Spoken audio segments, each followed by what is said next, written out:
Hello everyone, I'm Sarah and welcome back to my channel. It is the end of March, somehow, well not quite the end of March, but close enough to the end of March for me to sit down and talk about my quarterly quests.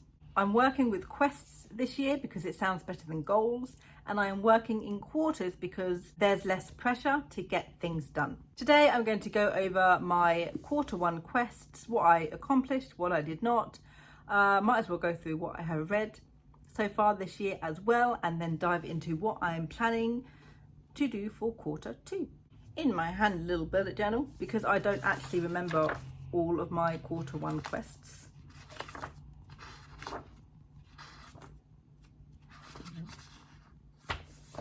Quarter one quests, which I did as goals before I came up with the idea to call them quests. So I'm happy to report, I'm so happy, that I have actually done all of my quests I had planned for quarter one. The first of those was to finish the third draft of Beneath the Hawthorn Lies, which is my YA urban fantasy fairy novel. That was difficult. I gave up towards the end. The plan was, and I had a plan for this, I was going to take part in NaNoWriMo to specifically finish Beneath the Hawthorn Lies, because I needed the draft done and out the way because it had been lingering for too long. And we started off okay and everything was ticking along nicely and I was writing everything, and I kept on getting stuck massively. One, because I was writing new things with new plot elements and I was finding that difficult, and two, because I kept thinking things didn't quite make sense timeline wise, which technically they do because I went and checked.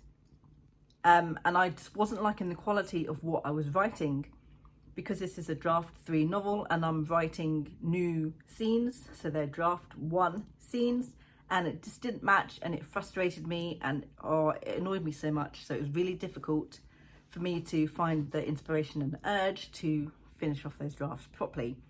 So I gave up in the end and I just wrote everything terribly to get it written, to get it done, and then betas, and I'll go back to that at some point as well. I feel, which I don't like, because I'm in two minds about Beneath the Hawthorn Lies now. One, because I didn't have a lot of fun rewriting it this time round, and I don't like when I lose the happiness and fun of a draft I'm working on, because then I feel like I don't want to do it anymore. Which is sad because I like the novel. But do I like the novel or do I like the title, which is Beneath the Hawthorn Lies, and that's the best title I've ever come up with? I don't know what it is. I feel like I've lost my joy for it. Which is weird because I spent so long away from it in the first place. Usually when I go back to it, happy, joyous, and this time I really wasn't. It really felt dragging quite a bit. I might have to look into whether or not to potentially shelve Beneath the Hawthorn Lies. It's a horrible thing to think about because it's been one of my standby novels for such a long time. Maybe the time has come, if I'm not feeling the joy for it, to shelve it for a little bit and then go back to it at some other point and see if it's still, because there's something about it which I don't. And I don't know whether it's the style it's written in. I don't know whether it's the characters just don't have as much oomph as some of my other characters I enjoy writing. I don't know whether, because it's a fairy novel, there's something missing from the plot that's just making something not sit quite right with me. The last time I shelved a novel though, I didn't actually go back to it, and that was Nephilim. I'll ponder on that. I suppose maybe I'll have to reread what I've written and see if that interests me as I reread the third 3.5 draft, whatever. And if it does interest me, great, fantastic, I'll go back to it. If it doesn't spark joy, gosh, that was the time, wasn't it? Then maybe it is time to shelve it and bring out a shelved novel. But too many to think, but I could do that, no, actually. Oh, replace Beneath the Hawthorn Lies with that. We're not gonna did. Either way, I accomplished that. It happened in February, but I accomplished it. I hate chatty videos sometimes because it never occurred to me to potentially shelve Beneath the Hawthorn Lies until I literally just said it out loud. Sometimes a writer's got to do what a writer's got to do though. Like, what's the point in working on it if it's not making you excited to work on it? You know, you're not going to put as much effort into it if you're not enjoying it. It's the difficult things to do. The second quest was to resume the second quest was to resume querying Abingdon House, which is my middle grade fantasy novel. I have resumed querying it. I sent queries out to everybody else that was on my list, which I think was 6 in total. There was a couple on there which I couldn't query because they are now currently closed to querying. One of those opens back up in June. Let me close that. And one of them, I'll have to double check when that opens up. I don't think I have checked. Querying Abingdon House is not going well at all. And if I bring up my beautiful, so far I have queried since the 13th of the 7th 2023, which is when I first started querying. I've queried 1 2 3 4 5 6 7 8 9 10 11 12. I've queried 13 agents so far, and that is basically my list bar 2 people who are both closed. Out of those 13, I have had 5 rejections. Okay, fine, it's not for them. Nothing helpful at all, which I'm not surprised about because there very rarely is. And I've had 4 no responses, which, okay, I also do understand, but it's also really annoying. Querying is difficult. I don't like querying. I'm sort of in that headspace now where I think, is the quality of the book that I sent off the best? Like, I was happy with it. I thought it was great, but was it the best? The issue I always have with that is I can never find, don't have, ever get enough feedback on it, I suppose. All the feedback I get is, you know, good feedback and nothing needs to change. And I don't know whether it's because I'm not finding a big enough pool of people and getting a big enough, you know, group of, you know, feedback and critique on it, and just a couple of people that happen to read it have really liked it, but someone else might read it and be a bit more picky about it. It's really difficult, and I have long since stopped trusting my judgment on how good I think a book is, because I could think it's good and I'm missing tons of stuff. So I need to somehow figure out a way to be a little bit more critical of my own work, for one, and do a more thorough job of outlining, writing, things like that, which my brain doesn't like to do, but I'm gonna have to do it, unfortunately. So it remains to be seen whether any of the 1 2 3 4 5 open queries I have come back with anything. At this point I do highly doubt it.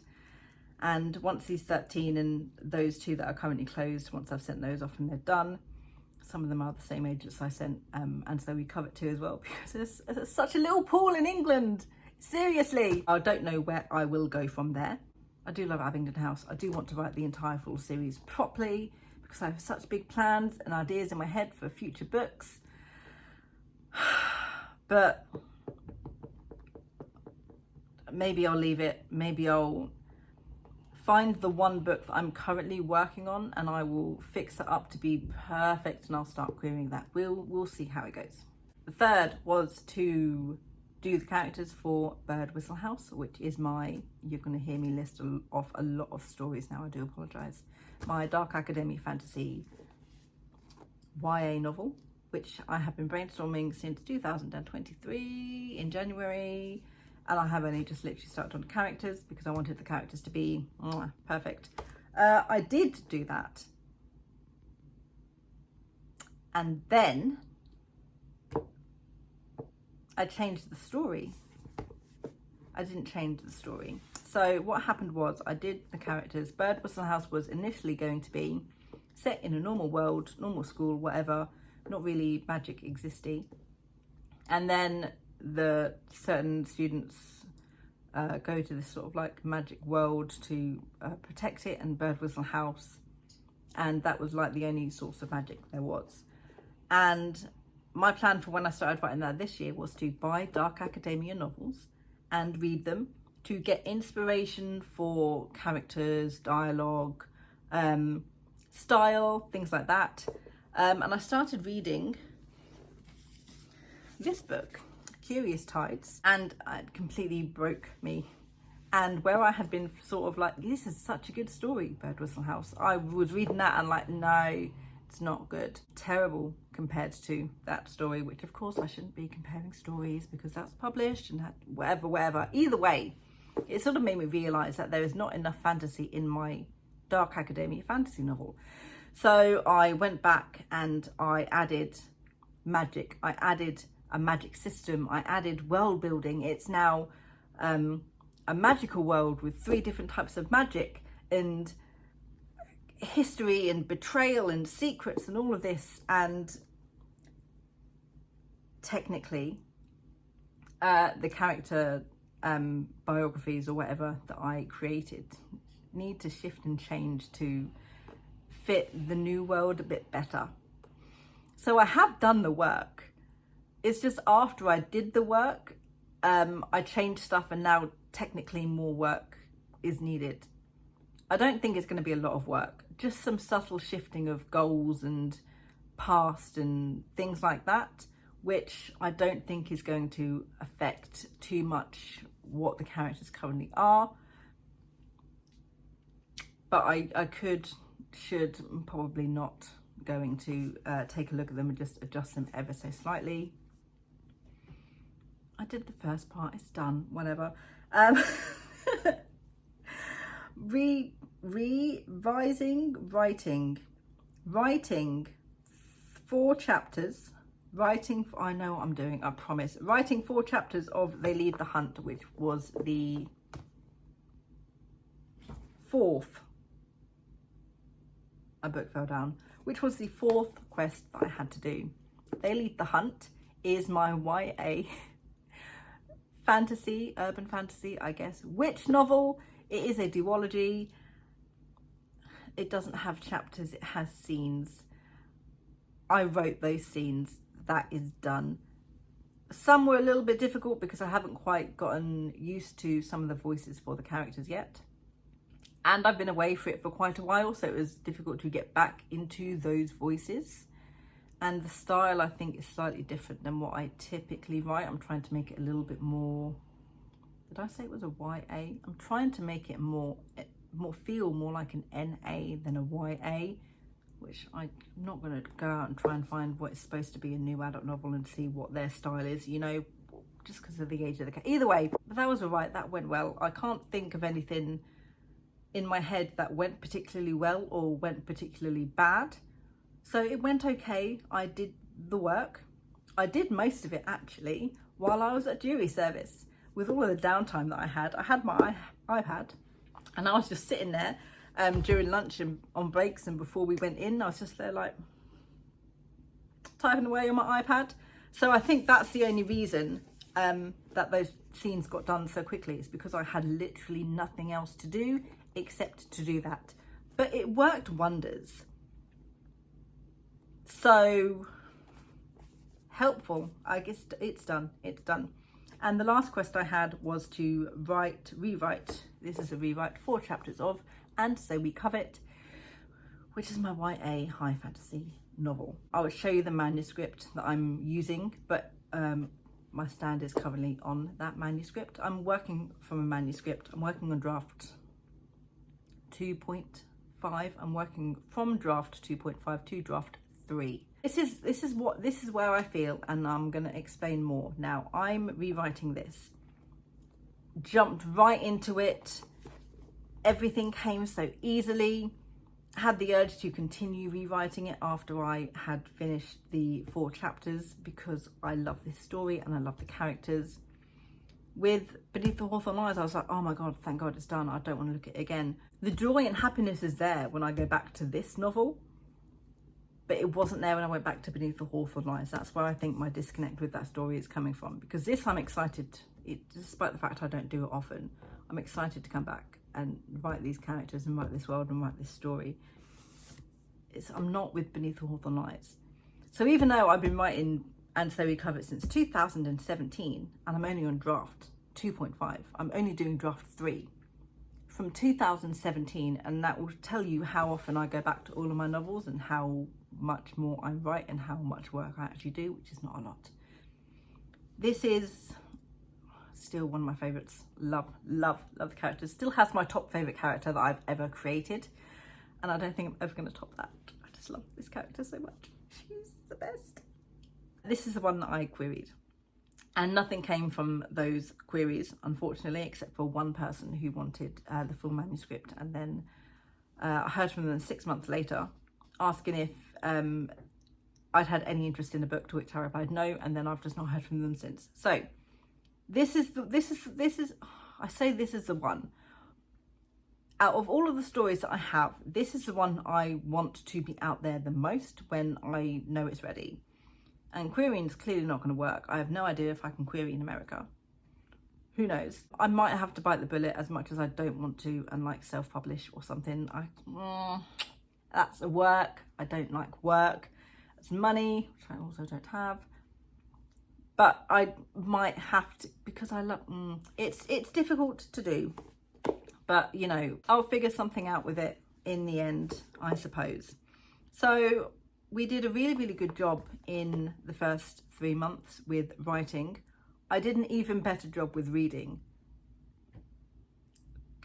Every year, I give myself the quest to read 12 books in a year. 1 month per book. I have always failed at doing that, except for last year, 2023, I managed to read 12 books.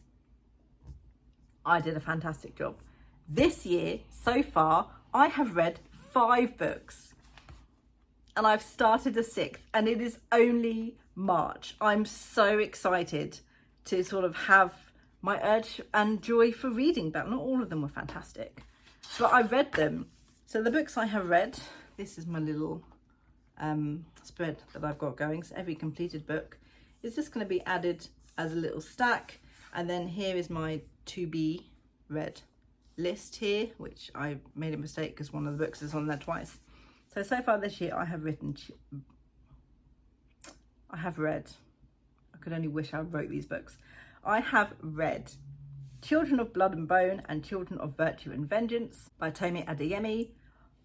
Love, fantastic, made me excited to read. Still not as good as Six of Crows or Crooked Kingdom, but the excitement was there, fantastic. I read Nevermore Hollypocks by Jessica Townsend, which is the middle grade series I'm really excited about. I read A Darkness of Dragons, which I can't find on my shelf. Otherwise I would tell you the author. I wasn't much of a fan of that one. It's another middle grade novel. It was okay. And of course I read Curious Tides. Brilliant. The annoying thing is, for all of them that I enjoyed, I have to wait for their sequels, which don't come out till near the end of the year, unfortunately. And at the moment I'm reading The Atlas Paradox by Olivia Blake, which is more of a stylistic dark academia than Curious Tides was. Despite it being dark academia, it did read very well as a YA, which I say is not something I encounter often, because I've only read one other dark academia book, which was The Atlas 6, which was... But, you know what, I do apologise. I have no idea where I'm going with any of this, and I don't know why I closed my bullet journal, because I do still need it. Either way, the reading is also going really good. And now we come to the fun part of the video, my quarter 2 quests. Here's this beautiful page, and as you see, there is only one thing written down for my quarter 2 quest. Because that is the only thing that I want to think about achieving, and anything else I happen to do, I will add on my list as I have done it, rather than I have to do it. Sometimes a have done list is much better than a to do one. The only quest I have for quarter 2 is my 90-91 writing challenge, which is where I will write for 90 minutes a day for 90 days in a row, focusing on one project, and that project is going to be Bird Whistle House. I'm going to finally start writing it. This is not, I'm going to write it all in those 135-ish hours. I'm just going to be working on it every single day for those 90 days to see how far I get in that novel. That is not to say that I probably won't be doing any other work. I might do some other writing if I feel the urge to, but again, I didn't want to have to put anything else on here that would draw my focus or give myself extra pressure or anything like that. So that is the only thing that is on there. I am super excited about doing it. I am sort of making it more bigger than it technically actually is. I will be live streaming every single day the 90 minutes I am working on Bird Whistle House for the challenge. And I will leave the live stream playlist below if you want to take a look at that. I start at 9:15 p.m.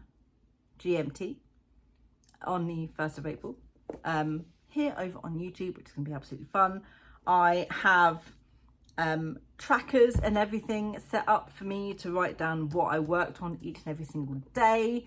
I'm going to stick in a rewards system for me, which I would have loved to have done every single week I do it. A treat for me, but that's a bit too much. So for every 30 days I complete, I'm going to give myself a nice little reward. It's going to be fun, hopefully.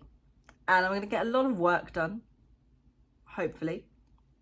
And it's going to encourage me to maintain writing even on stressful, busy days, like when I've been at work all day, hopefully. We'll see how it goes. So that is everything from me. Thank you for watching. Let me know, have you got anything big planned for the next quarter of the year? And I will see you in my next video. Bye guys.